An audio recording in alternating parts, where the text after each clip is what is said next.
Hello dear students, welcome to my YouTube channel Mac nursing academy. तो हम पढ़ रहे हैं रिसर्च में हम पढ़ रहे हैं यूनिट नंबर 2 और यूनिट नंबर 2 का नाम है रिसर्च प्रोसेस। फेजेज या प्रोसेस में हमने ऑलरेडी 2 फेज़ पढ़ चुके हैं, असेसमेंट फेज़ और डायग्नोसिस फेज़। हाँ तो बच्चों आगे हम पढ़ेंगे नंबर 3 पे जो फेज़ है वो है प्लानिंग फेज़। जिन बच्चों ने पुरानी क्लासेस नहीं लिए पहले जाकर वो क्लासेस ज़रूर लें, ठीक है, तभी जाके आपको ये समझ में आएगा। क्योंकि रिसर्च प्रोसेस के अंदर 5 फेज़ हैं, assessment phase, diagnosis phase, planning phase, implementation phase और इवैल्यूएशन फेज़, जिसमें से असेसमेंट और डायग्नोसिस ऑलरेडी करवाया जा चुका है। तो नंबर 3 प्लानिंग फेज़, और प्लानिंग फेज़ के अंदर क्या क्या आएगा देखो, describing research design, describing research method, obtained inform consent, conducting plot study, ये 4 काम हम प्लानिंग फेज़ में करते हैं। ठीक है, तो देखो बच्चों, डिस्क्राइबिंग रिसर्च डिजाइन नंबर 1 इसमें जो है उसमें क्या बता रखे हैं देखो। डिस्क्राइब का मतलब होता है व्याख्या करना। डिस्क्राइब का मतलब क्या होता है बच्चों? व्याख्या करना। किसको? रिसर्च डिजाइन को। पिछली क्लास में मैंने आपको बताया था कि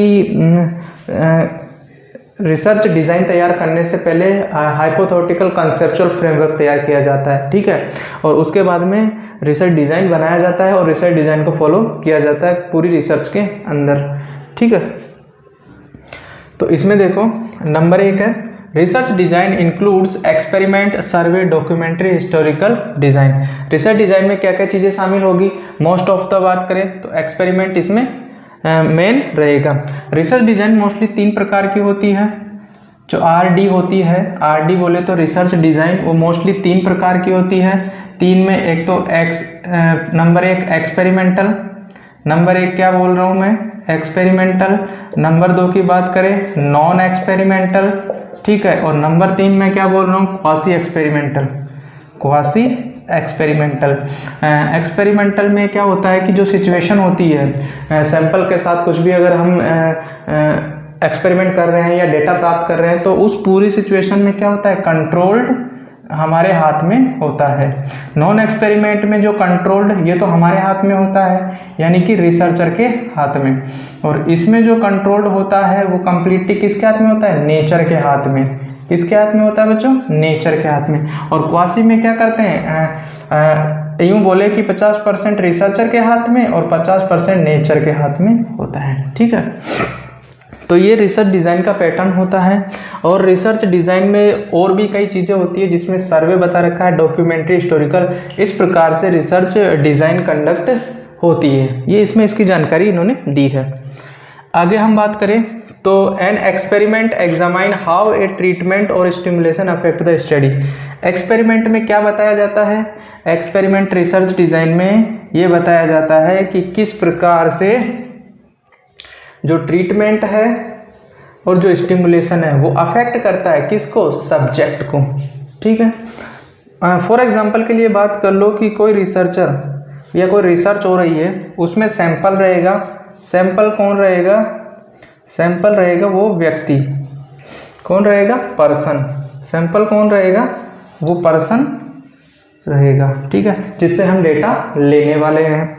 तो अब इस व्यक्ति के साथ हम जो भी चीज़ें कर रहे हैं, उसके साथ कोई भी ट्रीटमेंट जो कर रहे हैं उसको, मान लो कोई व्यक्ति है गांव में से, हमने उसको उठाया, अपनी लैब में ले गए, उसको अलग अलग छोटे छोटे टास्क उसको करने को हम देते हैं। तो अलग अलग टास्क देते हैं, अलग अलग टाइम के अंदर देते हैं और अलग अलग जगहों पे देते हैं। तो ये क्या हो रहा है? एक प्रकार से उस व्यक्ति के साथ एक्सपेरिमेंट या ट्रीटमेंट किया जा रहा है, स्टिमुलेशन किया जा रहा है। तो इससे ये देखा जाता है कि स्टडी का इस पर क्या प्रभाव पड़ता है। फॉर एग्जाम्पल के लिए एक क्लासरूम को 2 भागों में डिवाइड करो, ठीक है। क्या करो? एक क्लासरूम में 40 बच्चे हैं, उनका डिवाइडेशन करो, 20 बच्चे ए में डालो, 20 बच्चे बी कैटेगरी में डालो। ए कैटेगरी वालों बच्चों को पढ़ने के लिए अच्छे नोट्स दो और फुल गाइड करके उनको बताओ। बी कैटेगरी वालों को सिर्फ बोलो कि ये टॉपिक आपको पढ़ना है। थोड़े समय बाद उनका एग्ज़ाम लो। एग्ज़ाम लेने के बाद जो रिजल्ट आएगा उसको देखना। देखने पर पता चलेगा कि दोनों के रिजल्ट में बहुत फ़र्क है। यानी कि जो ए के साथ हमने ट्रीटमेंट और कंट्रोल किया उसमें उसके रिजल्ट में इम्प्रूवमेंट ज़्यादा है, और जिनको सिर्फ पढ़ने के लिए बोला टॉपिक, उनके रिजल्ट में डिक्रीमेंट देखने को मिलता है। तो यही चीज़ें बस समझाने की कोशिश कर रहा है कि experiment examine how a treatment और स्टिमुलेशन अफेक्ट द सब्जेक्ट। उसके बाद बात करें the research design describe step by step how the research will be conducted. ये बात मैं पहले ही आपको बता चुका हूं कि सबसे पहले हाइपोथेटिकल कंसेप्चुअल फ्रेम तैयार होता है, उसके द्वारा रिसर्च डिजाइन तैयार होती है और पूरी रिसर्च में एक रिसर्चर रिसर्च डिजाइन को फॉलो करता है। ठीक है, research design describe the step by step how the researcher will be conducted. Researcher कैसे रिसर्च कंडक्ट करेगा, ये स्टेप बाय स्टेप उसमें डिस्क्राइब किया हुआ होता है।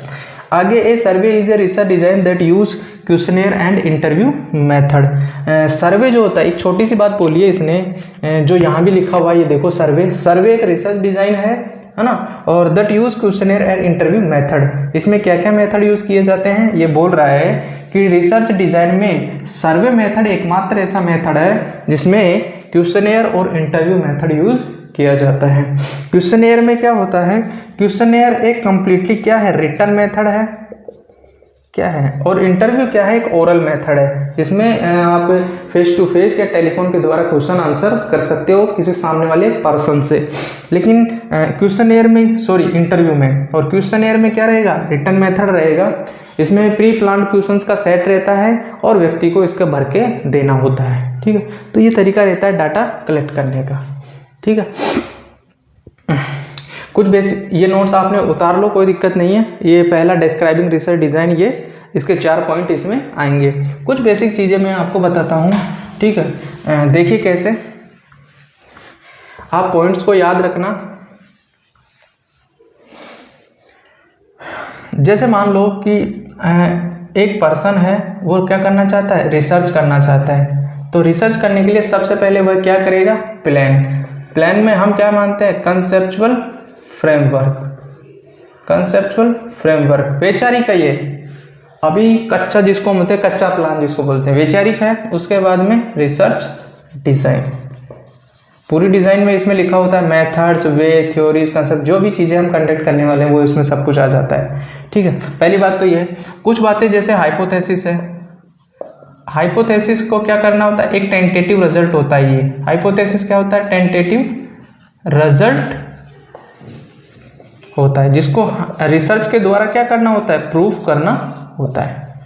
ठीक है, इसका जैसा एक वर्ड है, अल्टरनेट नहीं बोल सकते, इसका जैसा एक वर्ड है अजप्शन। ठीक है, अजप्शन जो वर्ड है उसको हम इसको क्या कर सकते हैं, प्रूफ कर सकते हैं, उसको हम प्रूफ नहीं कर सकते। ये सारे टॉपिक्स रिसर्च में आगे आएंगे। ठीक है बच्चों, तो ये कुछ बातें थी, वो ध्यान रखना। आगे हम बात करेंगे, हमारा जो नेक्स्ट रहेगा वो क्या रहेगा, डिस्क्राइबिंग द रिसर्च मेथड। इसमें प्लानिंग फेज में हम जो बचे हुए जो हमारे हैं मेथड्स वगैरह और बचे हैं, उनको भी हम इसमें क्लियर कर लेंगे। तो देखो आगे,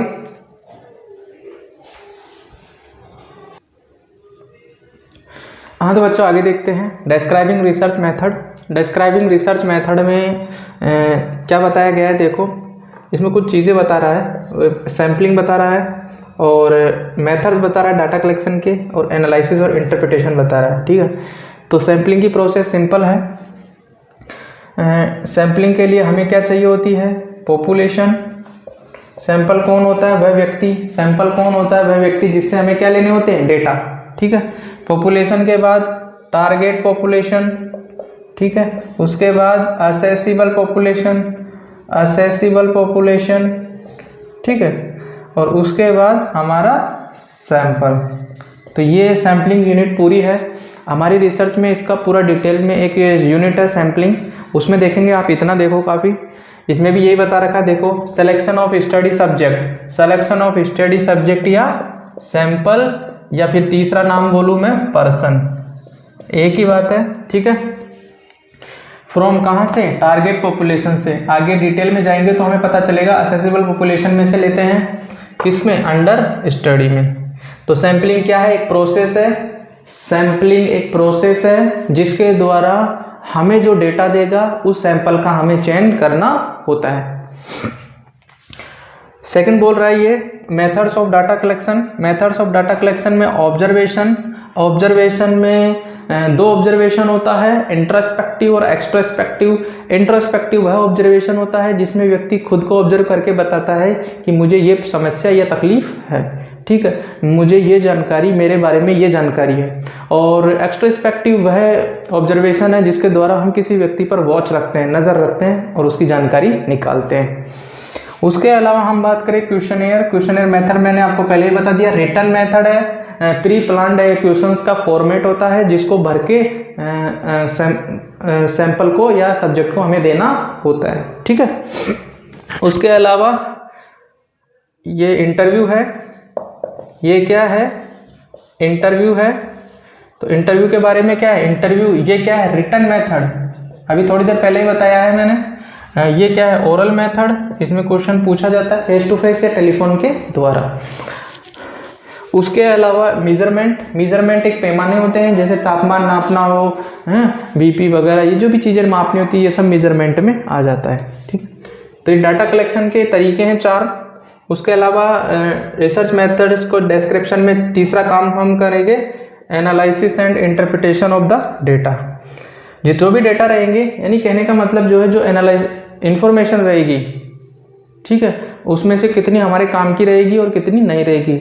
जो काम की रहेगी हम उसको रख लेंगे, बाकी उसको हटा देंगे। तो ये सारा काम किस में किया जाएगा, इस काम एनालिसिस में किया जाएगा, ठीक है। और इंटरप्रिटेशन में क्या रहेगा कि जो बचे हुए डेटा है हमारे पास, जो बचे हुए डेटा है उनको क्या करेंगे हम, उनकी हम व्याख्या करेंगे, यानी कि हम उसको डिटेल में डिस्क्राइब करेंगे, ठीक है। तो इसमें लिखा भी है कि एनालिसिस और इंटरप्रिटेशन ऑफ डेटा, ये काम हम करेंगे। आगे बोल रहा है usually using for description and explanation. जो इंटरप्रिटेशन होगा वो डिस्क्रिप्शन और एक्सप्लेनेशन के लिए किया जाएगा, ठीक है। और इसमें नेक्स्ट हमारा रहेगा ऑब्टेन्ड इन्फॉर्म कंसल्ट। आगे देखते हैं, हम देखें, नोट्स उतारिए आप।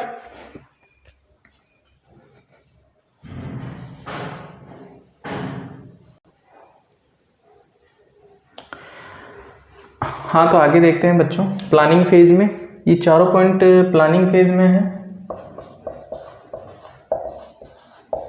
किस में है, प्लानिंग फेज में, जिसमें हम नंबर 3 पे है obtained inform consult. Obtained inform consult में देखो, इन्फॉर्म कंसल्ट मैं आपको बता ही चुका हूँ। ऑब्टेन्ड इन्फॉर्म कंसल्ट का मतलब क्या है, ऑब्टेन्ड इन्फॉर्म कंसल्ट का मतलब यह है कि जब हम किसी व्यक्ति से उसकी सहमति लेते हैं कोई भी जानकारी उससे लेने के लिए या उस पर एक्सपेरिमेंट करने से पहले, तो उसको बोलते हैं इन्फॉर्म कंसल्ट, ठीक है। तो inform consult is obtain from the subject, किससे ली जाएगी, सब्जेक्ट से। अभी बोला ना, उस व्यक्ति से जिससे हमें जानकारी या डेटा लेने हैं। To be used in a pilot study, जो सब्जेक्ट हम पिलोट स्टडी में यूज करने वाले हैं उससे भी इन्फॉर्म कंसल्ट लिया जाता है, और जो हम रिसर्च में यूज करने वाली पॉपुलेशन या सब्जेक्ट है उनसे भी इन्फॉर्म कंसल्ट लिया जाता है, ठीक है। तो ये सिर्फ यहाँ पे पिलोट स्टडी की बात कर रहा है कि पिलोट स्टडी के दौरान यूज किए जाने वाले सब्जेक्ट से क्या ली जाएगी, इन्फॉर्म कंसल्ट ली जाएगी, यानी उसकी इजाजत ली जाएगी, ठीक है। आगे बोल रहा है inform consult is the voluntary consult given by the subject. ये जो कंसल्ट का स्पेलिंग आपको दिख रहा है, ये वो कंसल्ट सहमति लेने वाला है। इन्फॉर्म कंसल्ट सहमति लेना, तो आप स्पेलिंग चेक करके लिखें, ठीक है। Inform consult is voluntary consent, voluntary मतलब इच्छानुसार, इच्छानुसार, ठीक है। सिंपल सी बात है, यदि कोई व्यक्ति की इच्छा होगी तो वह जानकारी दे सकता है, वरना नहीं दे सकता, ये उसकी मर्जी पे डिपेंड करता है। तो वॉलेंट्री कंसेंट है given by the subject. Number 4 रहेगा हमारा conducting the pilot study. Conducting the pilot study में देखिए, पिलोट स्टडी हम कंडक्ट करने जा रहे हैं। The primary objective of the pilot study to test the research purpose. Pilot study एक प्रकार का स्टडी ट्रायल होता है, ठीक है। पिलोट स्टडी का एक ट्रायल होता है जिससे हमें ये पता चलता है कि इस स्टडी के कंप्लीट होने के बाद हमको ये प्राप्त होगा। तो यहाँ पे भी यही बोल रहा है, ये देखो कि प्राइमरी ऑब्जेक्टिव और pilot study test the research purpose, research का जो पर्पज है उसको टेस्ट करने का काम करता है। सेकंड देखो, it help to determine of the tools and elements. जब हम किसी भी चीज़ का ट्रायल ले लेते हैं तो हमें ये अंदाज़ा या जानकारी हो जाती है कि हमें इसके लिए क्या क्या टूल्स और एलिमेंट्स की आवश्यकता पड़ेगी। क्या क्या चीज़ें हमें साथ में लेनी पड़ेगी। इट इज स्टडी ट्रायल, ये देखो ये लाइन आप हो सके तो यहाँ पे लिखना 1 नंबर पे, ठीक है। It is a study trial which is helpful for the controlling of variables, ये एक प्रकार का स्टडी ट्रायल है और इसकी मदद से हम स्टडी को प्रभावित करने वाले जो वेरिएबल्स हैं उनको कंट्रोल कर सकते हैं, ठीक है। क्योंकि ट्रायल में हमें पता चल जाएगा कि इस चीज़ को करने के बाद ऐसे दिक्कत आने वाली है, तो उसको हम कंट्रोल कर सकते हैं, ठीक है। आई होप कि आपको ये प्लानिंग फेज समझ में आया रहेगा, ठीक है। कोई भी दिक्कत हो तो आप बताएं, आगे की क्लास हम लेंगे नेक्स्ट वीडियो में, ठीक है। आगे हमारे चलेगी इम्प्लीमेंटेशन फेज और इवेल्युएशन फेज, ठीक है। उसके बाद ये यूनिट हमारी कंप्लीट हो जाएगी। तो thank you very much, okay bye.